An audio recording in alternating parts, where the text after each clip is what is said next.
أعوذ بالله من الشيطان الرجيم بسم الله الرحمن الرحيم يا أيها الذين آمنوا اتقوا الله ولتنظر نفس ما قدمت لغد واتقوا الله إن الله خبير بما تعملون ولا تكونوا كالذين نسوا الله فأنساهم أنفسهم أولئك هم الفاسقون لا يستوي أصحاب النار وأصحاب الجنة أصحاب الجنة هم الفائزون صدق الله العظيم.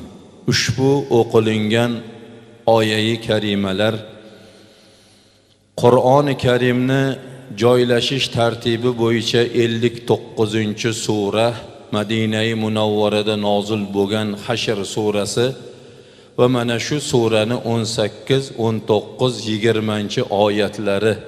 Bu oyatlarda Alloh subhanahu va taolo aynan sizu biz musulmonman deb turgan bandalarga xitob qilib, nido bilan, chaqiriq bilan, ey iymon ne'mati bilan musharraf bo'lgan bandalarim, sizlar Allohdan qo'rqinglar deyapti. Allohdan qo'rqish sizu bizlarni tasavvurimizdagi qo'rqinchdan butunlay farq qiladi.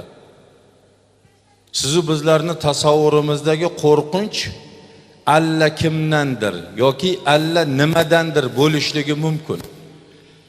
Alla kimdandir yoki alla nimadandir qo'rqinchlik insonni halovatini yo'qotadi, xotirjamligini yo'qotadi. Uyquzni ketkizib bedor qilib qo'yadi. Yegan ichganiz ichishga tushmaydi. Mana shu qo'rqinchdan. Birovdan qo'rqsangiz xotirjamligingiz yo'qoladi.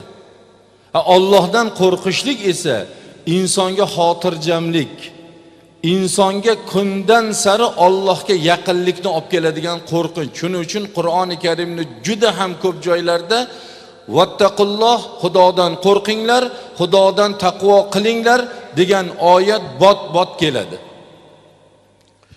Ulug' avliyo zotlardan Abu Naqshtirobiy rahmatullohi alayhi aytadilarki, men kechqurun bir safarga ketayotgan edim, orqamda bir otliq sharpa paydo bo'ldi. Qo'rqib ketdim deydilar. Boyagi sharpaga qo'rqqanimdan sen insonmisan, jinmisan deb savol qiluvdim. Boyagi otliq sharpa sen musulmonmisan, kofirmisan deb savolimga savol bilan javob qildi deydilar. Alhamdulillah, men musulmonman desam, boyagi sharpa sen musulmon bo'lsang, nima uchun Allohdan qo'rqish o'rniga mendek sharpadan qo'rqyapsan deb savol qilib aytibdi deydilar.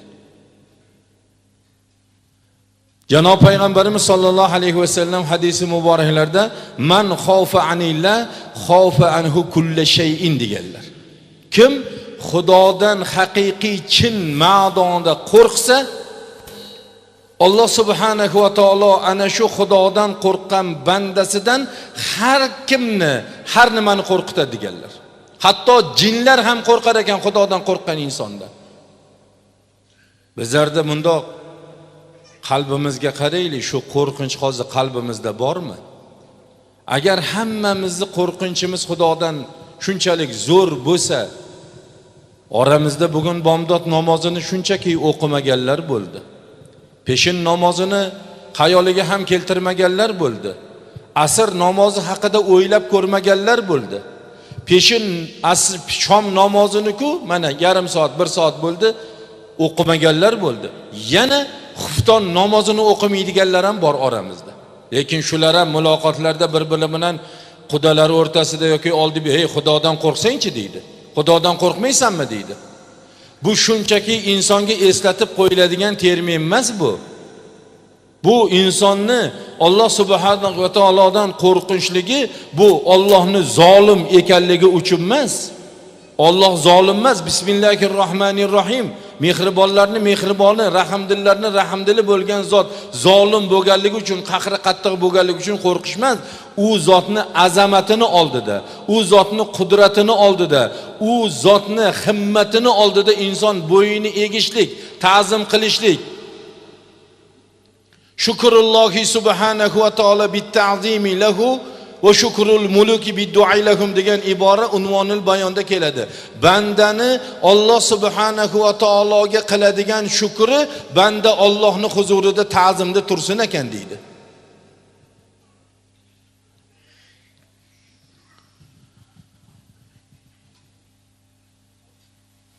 Subhanallazi asra bi abdihi laylan minal masjidil harom ilal masjidil aqsa.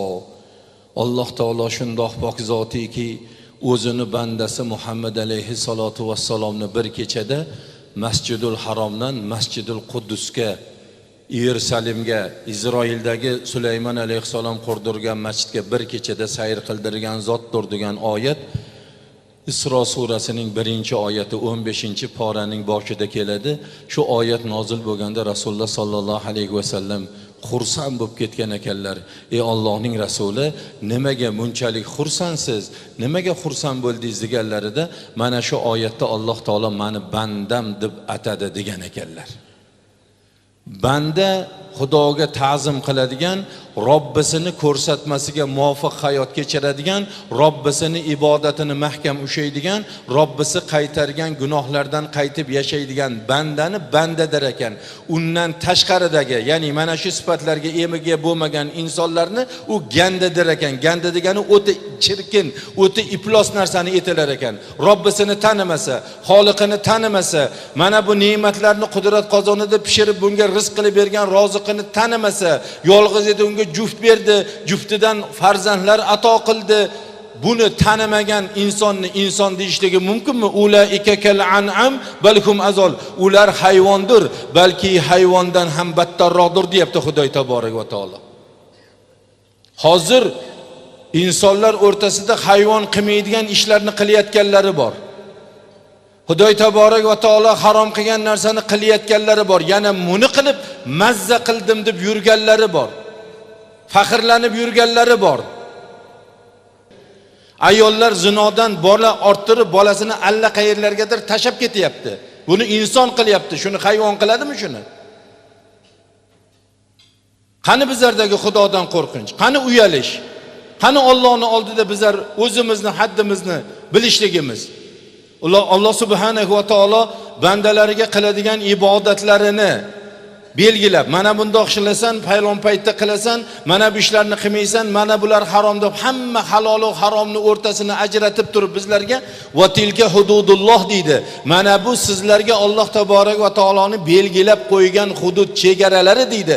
Endi kimiki mana shu Alloh belgilab qo'ygan chegaradan o'tsa, haddidan oshsa, Alloh buyurgan ishni qilmasa, buyurgan ibodatini qilmasa, qaytargan gunohidan qaytmasa, ichmagin degan arog'ini ichsa, chekmadigin degan narsani cheksa, bu azob alimga ro'baro bo'ladi. Buni albatta azoblayman deb Alloh taolo o'sha bandalarga jahannam azobini Alloh taolo va'da qilyapti. Val tanzur nafsum ma qaddamat lig'ad. Har bir inson deyapti. U kim bo'lishligidan qat'iy nazar, u shohmi, u gadomi, u erkakmi, u ayolmi, u musulmonmi, nomusulmonmi, xormi, azizmi, boymi, kambag'almi, ertangi qiyomat kuni uchun o'zi qo'lida nima hozirlik ko'rganiga tayyorgarligini ko'rsin deyapti.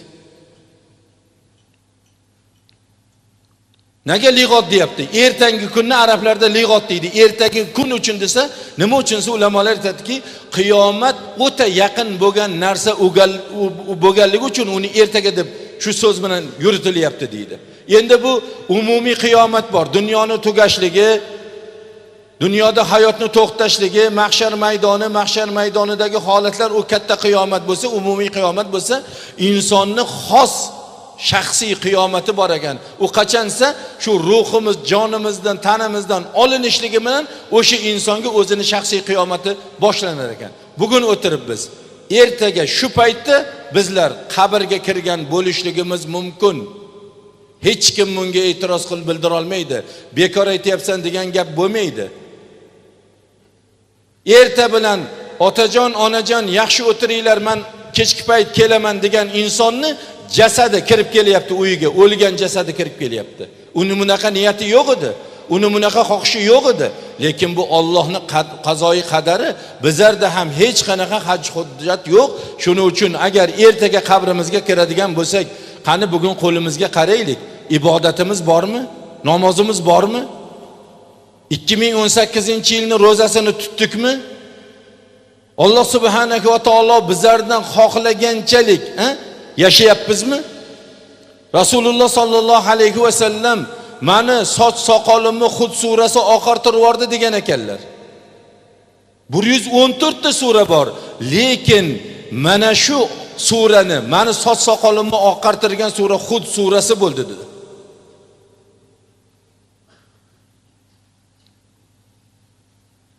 Nimaga desa, fastaqim kama umirta degan oyat bor ekan Qur'onda. Mana shu so'zni o'zi Rasulullohning sochlariga oqchirib yuborgan ekan. Fastaqim kama umirta. Alloh subhanahu va taolo senga buyurganidek diningda mustaqim turgin. Innallazina qalu robbunallohu summastaqamu tatanazzalu alayhimul malaika.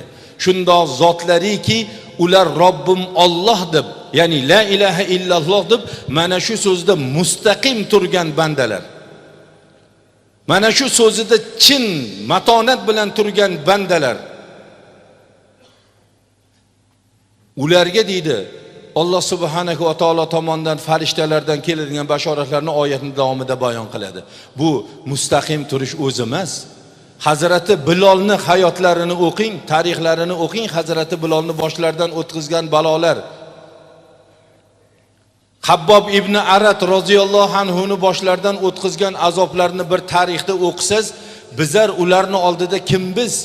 Ulamolar aytadiki, Hazrati Bilol bitta la ilaha illalloh degan aybi bor edi xolos. Bundan boshqa aybi yo'q edi. Mana shu zotni la ilaha illalloh deb turganligi uchun xo'jayinlari shunaqa jazirama issiqqa yotqizib qamchi bilan urdi, darra bilan. Ulamolar aytadiki, Hazrati Bilolning tanasiga tushgan darra agar filni ustiga tushganda edi, filni yorib yuborardi deganlar. Qanchalik turdi bular la ilaha illallohda. Ummatimga shundoq bir zamon keladi dedilar Janob Rasululloh sollallohu alayhi vasallam. Ular dinlarini kaftida cho'g'ni ushagandek ushaydi dedilar. Cho'g'ni ushab ko'ring, xohlang u go'sht tuxumday bo'lsin, xohlang u danakday bo'lsin, cho'g'ni ushlab ko'ring, qanaqa ushlaysiz, qanaqa azob tortasiz unda. Xoh kattasi, xoh kichkinasi bo'lsin. Shundoq zamon keladi, dinni cho'g'da ushlaganday ushlaydilar. Ustozlarimiz mana shu narsani qandoq qilib ushlashligini aytganlarda, ushlab ko'ring. Unda qo'ldan qo'lga olib ushlasa qo'l kuymas ekan. Bu qo'ldan u qo'lga, u qo'ldan bu qo'lga ushab tursa, qo'lni kuydirmas ekan. Dinni mana shundoq ushlaydigan kunlar keladi deganlar. Hozir musulmonlar nima uchun dunyoda o'rni, hurmati qolmadi? Nimaga? Chunki musulmonlar zino qilyapti, bemalol qilyapti, buni hijolat ham qilayotgani yo'q. Musulmonlar birovning oilasini buzyapti. Musulmonlar birovga tuhmat qilyapti. Musulmonlar yolg'on gapiryapti. Musulmonlar oldi berdilarda g'ayri dinlardan o'tib ketdi. Oldi berdilarda xiyonatda. Olgan narsasini bermaslik, aldam qaldam tarozida uryapti musulmonlar. Musulmonlar ayoli ochiq-sochiq yuribdi. Musulmonlar namoz o'qimayapti. Musulmonlar Xudo buyurgan ishlarni qilmayapti va qaytarganidan ham qaytmayapti. To'y qilyapti, to'yday bo'lsin deb aroq qo'yapti, mast qilyapti, shunga pul sarflayapti. Shuning uchun ham musulmonlarning unaqa hurmati qolgani yo'q. Qolmayapti borgan sari. Alloh subhanahu va taoloning huzuri, dargohi ikkita qo'lni burunga tiqib boradigan joy emas azizlar. Bitta xurmoni, qo'lingizdagi xurmoni sadaqat qilib bo'lsa ham, faqiriylardagi suvni birovni faqiriga qo'yib berib bo'lsa ham, o'zingizlarni jahannam azobidan qutqaringlar dedilar. Bitta xurmo sadaqat qilgan inson xonavayron bo'lmaydi. Bor butidan ayrilib qolmaydi, xor bo'lmaydi. Bitta xurmoni sadoqatga olgan inson mushkuli oson bo'lib, ochlikdan qutulib qolmaydi. Lekin qiyomat kuni insonni mana shu bitta xurmo bergan sadoqati boshiga ulkan bir savoblar, ulkan bir mukofotlar bo'lib kelar ekan.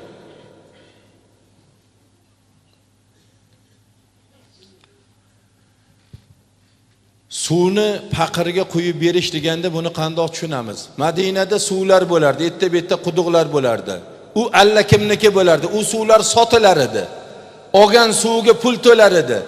100 lab, 200 lab ochir turilganda suvni oldingiz. 4 soat ochir turdingiz, suvni navbatingiz keluvdi, oluvdingiz, suvni olib ketayotdingiz. O orqa safda yoshi bir ulug' yoki ilmi bizarikidan kuchliroq bo'lgan bir hurmatli inson safni oxirida turibdi.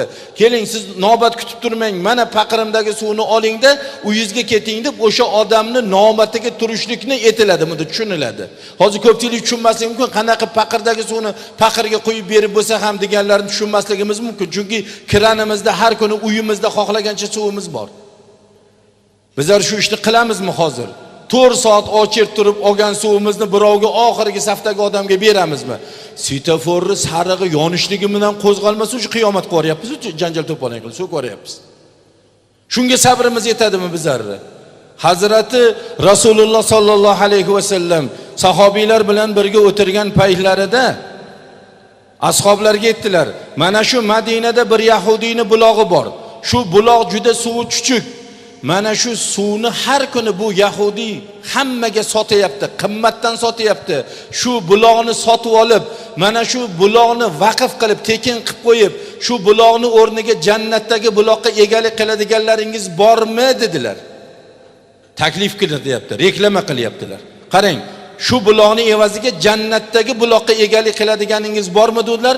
Sahobiylar ichidan Hazrat Usmon man qilaman dedilar. Men sotib olaman shuni dedilar. Sotib oldilar. Bordilar. Palal yahudiga bulog'ingni sotasanmi dedi. Esing joyidami ey Usmon dedi. Axir men bunga hech qanaqa mehnat qilmayman. Suv o'zi qaynab chiqyapti.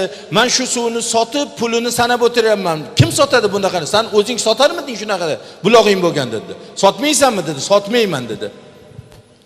Sotmasang yarmini sotgin dedi.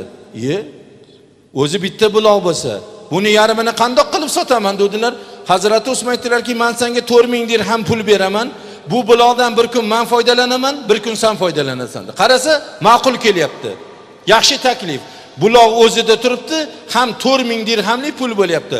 Bo'ldi, ber dirhamni. Ertadan sen foydalanasan deb. Hazrati Usmon roziyallohu anhuning navbatlari kuni Madina ahliga suvni tekin qilib qo'ydi. Kechaginda sotayotganligi uchun odamlar bir ko'za olayotdi. U endi tekin bo'lganligi uchun bor idishlarni to'ldirib oladigan bo'ldi. Yahudiyning navbat kuni hech kim suv olmaydigan bo'lib qoldi. Keldi: "Ey Usmon, meni baloga yo'liqtirding-ku sen" dedi. "Tayyor daromadimni yo'q qilding-a" dedi. "Meni shu bulog'imni endi qolganini ham sotib ol" dedi. 4000 dirham berib buloqni sotib Madinada vaqf qilib qo'ydilar. Ubaydulloh Mahsum pochcham, ustozimiz 90-yil hajga bordik dedilar. Jannatul Baqiyda sahobiylarni dafn qilingan qabristonda ziyorat qilib yuribmiz. Jazirama issiq. Tikaygan bitta o't yo'q. Bir joyga borsak, bo'yraday keladigan ko'm-ko'k maysa, tirik, jivoy maysa shundoq shamolda yelpinib turibdi deydilar. Shu Hazrati Usmonning qabrlari bo'lsa kerak. Alloh taolo musulmonlarga qilgan boyagi vaqf quduqni vaqfi uchun u kishini qayerda yotganligini alomatini ko'rsatib qo'ydi deb shu joyda yig'lab duo qilib tilovat qilib Usmonning haqlariga duo qildik dedilar. Hazrati Usmonning boshqa ham amallari ko'p edi. To'lib yotuvdi, din uchun qilgan, Qur'on uchun qilgan xizmatlari yetarlikdan oshiq edi, lekin ular oxirat uchun shunchalik haris bo'ldiki, shunchalik himmatli bo'ldiki, hech narsani oxirat uchun ayaganlar yo'q azizlar. Bizlar nima qilib qo'ydik? O'zi bunda olib qaraganda ertaga qabrimizga bir savol javobga nimalar hozirladik, qani aytinglarchi? Nimamiz bor? Juda o'sha balog'atga yetgan kunimizdan namozimizni qazo qilmasdan o'qib qo'ydikmi? Biror bir yili Ramazonni qoldirmasdan tutib keldikmi? Yo hamma hayotimiz bugun yurish turishimiz Allohning shariatiga muvofiq. Ya ayyuhallazina amanu, ey iymon ne'mati bilan musharraf bo'lgan bandalarim deganda labbay deyishlikka loyiqmizmi? Nimamiz bor o'zi oxiratga? Qabrimizga nimamiz bor? Vattaqulloh deyapti. Yana Xudoy taolo. Qo'linglarga qaranglar deyapti. Yana Xudodan qo'rqinglar. Innalloha xobirun bima ta'malun.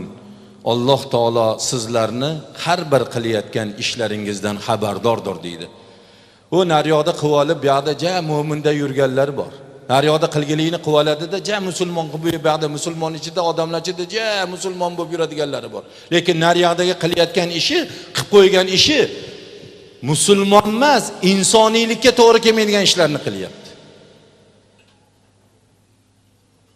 Xudo bilmaydimi shu narsani? Qaysi birimizni qanday amal qilayotganligimizni bilmaydimi? Wasirru qawlakum avijharu bihi innahu alimun bizati sudur. Sura Taborakda, Mulkda. Xohla jahriy gapir, baqirib ayyuhonna solib baqir, xohla u gapingni maxfiy gapir. Albatta Alloh taolo seni qalbingdagi narsani bilib turibdi-ku degan zot bizlarni nima ish qilayotganligimizni bilmaydimi? Bu oyat nozil bo'lganligi Makka mushriklari bir-birlari bilan gaplashgan paytlarda, "Voy, sekinroq gapiringlar, yana bu gaplarimizni Muhammadning xudosi eshitib qolmasin" deb gapirar ekan. Ana shunda Xudo taolo mana shu oyatni nozil qilib, xohla baqirib gapir, xohla maxfiy gapir. Albatta seni qalbingdagi narsani, dilingdagi narsani men bilib turibman degan zot bizlarni erta bilandan kechgacha, kechqurundan erta bilangacha nima ishlar qilyapmiz? Kim bilan yuribmiz, kim bilan gaplashyapmiz, kim bilan oldi berdi qilyapmiz? Gaplashligimiz musulmonchilikka muvofiqmi? Oldi berdilarimiz dinimiz ko'rsatmasiga muvofiqmi? Kimlar bilan yuribmiz nima bilmaydimi? Xudo taolo hammasini juda ham yaxshi biladi. La yastawi ashabun nari va ashabul jannah. Ashabul jannati humul faizun. Hech qachon deydi Xudo taborak va taolo, do'zax egalari bilan jannat egalari hech qachon barobar bo'lmaslar deydi. Bo'lmaydi deyapti Xudo taolo. Tasavvur qiling, bir inson erta bilan saharlab turadi. Qahraton sovuq, tahoratini qiladi. Masjidga boradi. Jamoat bilan yoki uyda namozini o'qiydi. Bandaligini qiladi, bomdod namozini 2 rakat namozini o'qiydi, sunnatini, 2 rakat farzini o'qiydi, ketidan subhanalloh, alhamdulillah, Allohu akbar deydi, oyatal kursilarni o'qiydi, duo qiladi. Ota-onalarini oxiratini so'raydi, xonadoniga tinchlik, farzandlariga umr rizqlariga barakot so'raydi, yori birodarlariga shifo so'raydi, qo'ni-qo'shniga tinchlik, xotirjamlik so'raydi-da, ikkinchi inson soat 10 gachami uxlab yotibdi. Mazza qilib, bomdod ham esida yo'q, namoz ham esida yo'q, uyquga to'yib turib, kerishib turib, qani choying bormi deb xotiniga haligi qilib. O'sha banda bilan bu banda barobarmi endi? Barobar bo'ladimi? Bir inson jazirama issiqda Ramazon ro'zasi farz ekan, Alloh menga Ramazonni farz qildi. Men yemoqlikdan, ichmoqlikdan, ayolga jinsiy munosabatdan to'xtayman deb niyat qilib, jazirama kunda 17 soat, 17,5 soat roza tutib yuribdi-da, ikkinchi bir inson oldiga qo'yganini ham yeyapti, oldiga qo'yganini ham ichyapti, yo rozani mulohazasi yo'q, yo roza tutayotganlarning hurmati yo'q-da, mazza qilib ayshi ishrat bilan yuribdi. Shularni barobar deb bilamizmi? Bir insonga Xudo taolo boylik bergan. Bu boyligini Allohning ne'mati deb bilib yetim, yesir, kambag'al, talabalarga, muhtojlarga, kam ta'minlarga sadoqat qilib zakot beryapti, bemorlari borlarga haligi ihson qilyapti, dori-darmoniga yordam qilyapti-da, bor butuni Xudo roziligiga ishlayapti-da, ikkinchi insonga ham xuddi shunaqa yoki bundan ko'proq pul berganda, u mazza qilib o'sha pulini allaqayerlarda fohishalar bilan, aroqxo'rlik bilan bir mazza bemaza Xudodan qo'rqmaydigan davralarda o'tkazyapti. Shular barobarmi? Mayli endi o'zimizdan tasavvur qilaylik. Ikkita qizingizni uzatgansiz. Tasavvur yaqinroq qilaylik. Ikkita qizingizni uzatgansiz, ikki joyga kelin bo'lib tushgan.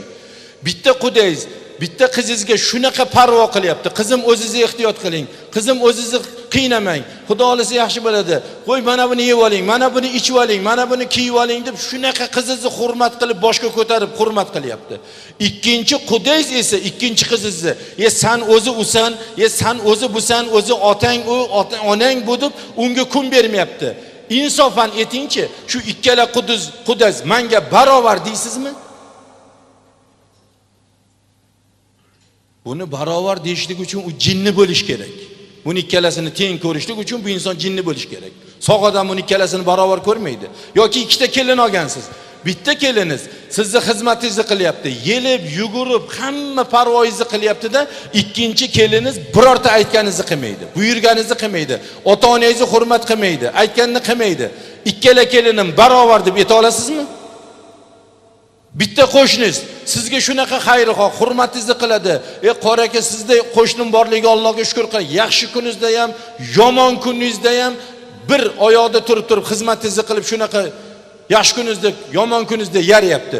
Ikkinchi qo'shningiz sizni to'g'ringizda allaqalardadir, nimalardir deb yuribdi. Bu muttaham, bu o'g'li kazzob, buni qizi palonni buzuq deb yomon gaplar. Shu ikkala qo'shnini barobar deysizmi? Hech qachon barobar demaysiz. Nima endi Xudoy taolo sizni bizlardan ham ahmoqroqmi? Jannat egasi bilan do'zax egasini kim ekanligini ajrata olmaydimi? Farqiga bormaydimi? Qani endi savol qilaylikchi, mana shu yerda o'tiribmiz. O'zimizni qaysi toifadan deb bilamiz? Jannat egasi deb bilamizmi? Jannatga loyiqman deb bilamizmi? Jannatga haqliroqman deb o'ylaymizmi? Nima deyapmiz? Qani qalbimiz nima deyapti? So'raylikchi. Agar jannatga loyiq bo'ladigan bo'lsak, nega Allohning ibodatiga dangasalik qilyapmiz? Mana shu tamojnidan Allohga qasam, birorta inson pasportsiz o'ta olmaydi. Yo yoqqa yo bu yoqqa o'ta olmaydi. To'g'rimi? Namozsiz qaysi jannatga kirmoqchisiz? Qaysi jannatga kirmoqchimiz? Qani ayting, qaysi eshigidan kirmoqchimiz? Namozsiz. Mana shu dunyodagi tamojnidan o'ta olmagan inson oxiratdagi pilsirotdan qanaqa o'tmoqchi bu? Namoz jannatning kaliti deb turibdilar janob payg'ambarimiz sollallohu alayhi vasallam. Bugun shu kalit cho'ntagimizdami yo'qmi? Hozir bormi cho'ntagimizda?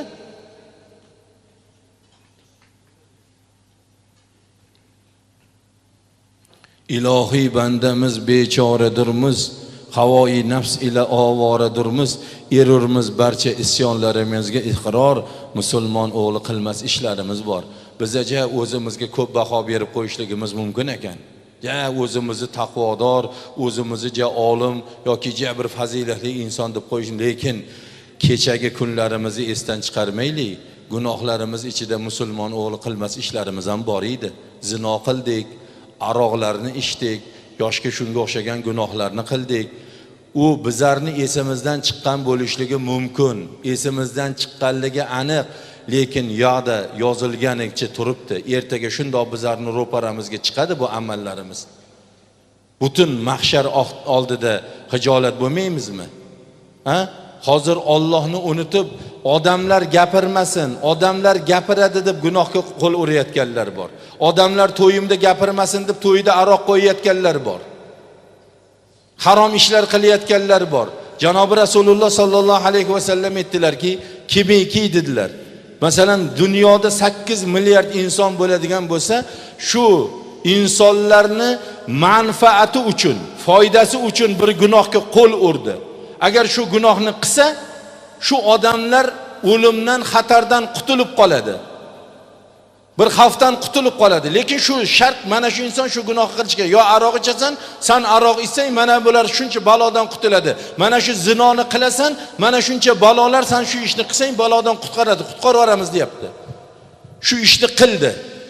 Alloh taolo mana shu bandani 8 milliard insonlarning ichida xor qilmasdan, burnini yerga ishqalamasdan dunyodan o'tkazmaydi deganlar. Ikkinchi, bir inson butun 8 milliard insonni zarari uchun, zarariga bo'lsa ham Alloh buyurgan ibodatdan qaytmayapti. Sen agar namoz o'qisang, mana shuncha odamlar o'lib ketadi degan shart qo'yilyapti. Menga nima, o'ldirib yubormaysanmi? Meni namozimga nima taalluqli bor deb Allohu akbar deb namoz o'qidi. Mana shu bandani 8 milliard insonlar o'rtasida aziz, mukarram qilmasdan dunyodan o'tkazmaydi deganlar. Bize shunchaki o'ylab qo'ymaylik bu. Odamlar nima deyapti? Odamlar nima der ekan? Deversin, nima desa desin. Rasululloh sallallohu alayhi vasallamni jinni degan, Rasululloh sallallohu alayhi vasallamni majnun degan, sehrgar degan insonlar bizlarga nima deyishligi mumkin? Qani ayting? Deversin nima desa. Alloh biladi-ku bizni kim ekanligimizni, qalbimizni bilaman deb turibdi. Bizlarni amalimizni bilaman deb turibdi. Odamlar gapiraversin. Rasulullohni taniymizmi o'zi? Kimdan tug'ildilar, qachon tug'ildilar, qayerda tug'ildilar? 4 ta bobolarni bilishlik vojib deganlar. Mana shu yerda o'tirgan bor yoshi qari Ronaldoni taniymiz kimligini. Messini taniymiz kimligini. Qaysi komandada ekanligini bilamiz. Qaysi nomerda o'ynashligini bilamiz. Lekin asharay mubasharani bilmaymiz. 10 ta sen jannatga kirasan degan sahobiylar bor. Nima uchun? Chunki bizlarda bunga muhabbat bo'lish kerak. Bunga ixlos bo'lish kerak. Bunga e'tiqod bo'lish kerak bu zotlarning hayotiga. Ana shundagina hayotimiz buncha bir jiddiylashadi. Hayotga jiddiy nazar bilan qaraymiz. Hali sahobiylar haqida gapirsak, biza unaqa bo'la olmaymiz endi deyapti. Nimaga bo'la olmaysan? Sahobiylar qanaqa uyda yashadi? Sen qanaqa uyda yashayapsan? Sahobiylarning dasturxonida nima bor edi? Seni dasturxoningda nima bor? Sahobiylarning ustidagi kiyimi qanaqa edi? Seni nechta kiyiming bor? Sahobiylar nimada yurgan edi? Minib, eshak hachirlarda yurgan edi. Sen Pradoda yurib, sen haligi Captivalar yoki boshqa bir Merslarda yurib, nega sen unda bo'la olmaysan? Yotgan spalnigingni qara, sahobalar qanaqa to'shakda yotdilar, qanaqa uyda yashadilar? Bo'lamiz. Faqat unga himmat kerak, unga muhabbat kerak, unga ixlos kerak, ularga qiziqish kerak. Rasululloh sollallohu alayhi va sallam dunyodagi bor insonlar dedilar, kambag'al bo'lib qolishlikdan qo'rqqanchalik Xudodan qo'rqqanda edi deyapti. Hammasi Allohga yetgan vali zot bo'lar dedilar. Hammamiz qo'rqamiz kambag'alchilikdan. Dunyoda biror bir inson yo'q. Mani kambag'al qilib qo'ygan Parvardigor, muhtoj qilib qo'ygan, faqir qilib qo'ygan degan dunyoda inson yo'q Rasulullohdan boshqa. Lekin Rasululloh sollallohu alayhi vasallam kambag'allikdan qo'rqmadilar. Bir sahobiy keldi. Ey Allohning rasuli, men Allohni yaxshi ko'raman. Bundoq dema. Ey Allohning rasuli, men rostdan aytaman, Allohni yaxshi ko'raman dedilar. Sen agar shu gaping rost bo'lsa, balolarga tayyor turgin. Kim Allohni chin dildan yaxshi ko'rsa, bu insonga balolar selni guldir-guldirdan ham ko'ra vahimaliroq keladi, shiddatliroq keladi deganlar. Ikkinchi bir sahobiy keldi. Ey Allohning rasuli, men sizni yaxshi ko'raman. Bu gapni aytmagan. Ey Allohning rasuli, men sizga o'ta muhabbatliman, sizni yaxshi ko'raman dedilar. Agar chindan ham menga muhabbatli bo'lib meni yaxshi ko'rsang, faqirlikka tayyor turgin. Biring ikki bo'lmaydi, kosang ko'karmay dunyodan faqir bo'lib qorning nonga to'ymasdan o'tib ketasan degan ekanlar. Nimaga desa, Allohni yaxshi ko'rganga baloni kelishligi nimaga desa, bu balo ne'matdan ko'ra ulug'roq ne'mat ekan bu. To'kinchilikdan ko'ra ulug'roq ekan. Nimaga desa, insonga ne'mat kelib qoldi. Puli ko'payib, ishlari yurishib ketdi, yaxshi mashina oldi, dang'illama uchastka qildi, pullar, mollar ko'p. Endi u nima qiladi? Maundoq bo'lib qoladi, g'oddayib qolar ekan. Bu yoqdagilarga nazar pisan ini qilmas ekan. Endi o'sha molni shundoq olib qo'yuvdi, butun boyliklarni birdan masjidga qatnab namoz o'qiydigan bo'lib qolar ekan. Endi qaysi biri yaxshi ekan? Boylik, ne'mat yaxshi ekanmi? Faqirlik yaxshi ekanmi? Musibat yaxshi ekanmi? Balo yaxshi bo'ladi. Balnisada yotgan, uydagi yotgan bor bemorni oldiga boring, Alloh menga shifo bergin deb Allohni eslayapti. Choyxonada o'tirgan Allohni eslayotgani yo'q. Restoranda o'tirgan Alloh deyotgani yo'q. Aynan shu dard bilan balolanganlar Xudo deyapti. Ana shu uchun bu balo inson boshiga kelgan sinov banda uchun yaxshi ekan azizlar. Qodal faqr an yakuna kufran. Bu faqirlikdan ehtiyot bo'linglar. Bu sizlarni kofirlikka olib borib qo'yishligi mumkin deganlar. Nimaga? Ishi yurishmay qolganlar ichida, ey Parvardigor, men senga nima yozuvdimki, qaysi gunohim uchun meni bunaqa qilyapsan deb Allohning qazosiga rozi bo'lmasdan iymondan chiqib qolish ehtimoli bor ekan. Azizlar, musulmon biz, qalbimizga Alloh iymon berdi. Qadamimizni masjidga yetkazib qo'ydi. Peshonamizni sajdaga yetkazib qo'ydi. Eng baxtli insonmiz. Eng dunyodagi aziz insonmiz. Al-izzatu lillahi va li rasulihi va lil mu'minin. Tavba surasida, sura Qur'on Abdurrahmon Qur'onning hoshiyasida keladi. Al-izzatu lillahi va li rasulihi va lil mu'minin. Azizlik kimga xos? Allohga xos. Azizlik kimga xos? Payg'ambarga xos. Azizlik kimga xos? La ilaha illalloh Muhammadur Rasululloh degan bandaga xos. Cho'ntagingizda bir tiyin, bir chaqas, bir sentiz bo'lmasin, peshona sajdadami, 5 mahal ibodatdamisiz, ota-onangiz duogo'yingiz bormi, halol yashab halol turyapsizmi? Dunyoning eng milliarder insoni sizsiz. Shundoq insonlar bordirlar. dunyoda Rasululloh sollallohu alayhi vasallam shunaqa martabalar topgan, shunaqa boylikka ega odamlar hamma unga havas bilan, voy qaniydi mana ham shunaqa molim bo'lsa edi, shunaqa odam bo'lsam edim deb orzu qiladi. Lekin boyagi insonni Allohning dargohida pashshani qanotichalik ham qadri yo'q deyapti. Ikkinchi bir inson hech vaqosi yo'q, hamma hazar qiladi. Hamma undan o'zini olib qochadi, hamma uni ustidan kuladi. Lekin shu insonni Allohning darajasida, Allohning huzurida shunchalik buyuk maqomi borki, dargohga qo'lini ochib so'rasa, so'raganini Alloh taolo beradi deganlar. Bizlar aldanib qolmaylik, birovning cho'ntagidagi puliga yoki yashayotgan hayotiga qarab aldanib qolmaylik. Azizlik kimga xosligini, xorlik esa kimga xos ekanligini bilaylik azizlar. Ana shundan sizni bizlar musulmon xalqlarimiz, Robbimiz bor, ibodat qiladigan, ergashadigan payg'ambarimiz bor, o'qiydigan kitobimiz bor, amal qiladigan shariatimiz bor. Mana shuni esdan chiqarmaylik, ibodat qilaylik. Ana to'y qilyapman deb tag'in Xudo harom qilgan narsalarni aralashtirib, mana bu yerga qo'yib qani oldik, bolalarimiz baxtli bo'lsin deb qo'ymaylik. G'ayridin qilayotgan ishlardan qochish kerak, hazar qilishlik kerak azizlar. Chunki biz musulmonmiz. Ertaga bu qilayotgan ishimiz bizlarni yo jannatga yoki jahannamga ro'para qilishligini esdan chiqarmaylik azizlar. Alloh subhanahu va taolo barchamizni o'zini rizosini topadigan bandalardan bo'lib nasib eylesin. Musulmon orzu havas deymiz-ku, orzu havasda uylar qilyapmiz, orzu havasda nimalar qilyapmiz. Musulmonda bitta orzu havas bo'ladi, shuni esdan chiqarmaylar. Bu ham bo'lsa Allohning rozichiligi. Sahobiylarning bitta orzu havasi bor edi. Bu ham bo'lsa Allohning rizosi. Shuning uchun Qur'on sahifalarida roziyallohu anhum va razu anhu degan sahifa yozildi. Mana shu maqsadga yetdi. Bizlar ham mana shu maqsadda yashaylik. Musulmon inson hamma nafaqat insoniyatga, butun maxluqotga tinchlik so'raydigan, maxluqotga yaxshilikni sog'inib yashaydigan inson. Odamlar odamni o'ldirib bemalol yurganlari bor. Beixtiyor yo'lda ketayotganda ehtiyotsizlik turib, bir itimi yo mushukni bosib ketib, vijdon azobida yashayotgan insonlar qancha. Nega? Buni qalbida iymoni bor, buni qalbida Xudosi bor. Mana shunday inson bo'lishligimiz kerak azizlar.